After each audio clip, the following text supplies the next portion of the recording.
Eccola la trappola, il topo col formaggio, colei che ha cotanto di coraggio da essere lei stessa, perspicace. Invece arriva dopo nel mentre il piatto le viene porto, ad approfittare di codesta che ha...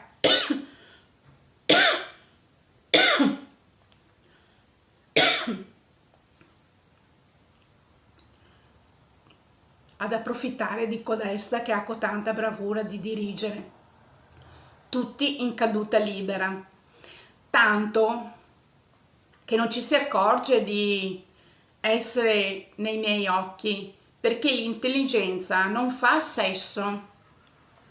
L'irrazionale è in sostanza ciò per cui si ambisce, dove se non è il cuore che dà ad uno il potere di sentenziare diplomazia. Unicorno, cavalca il cavaliere.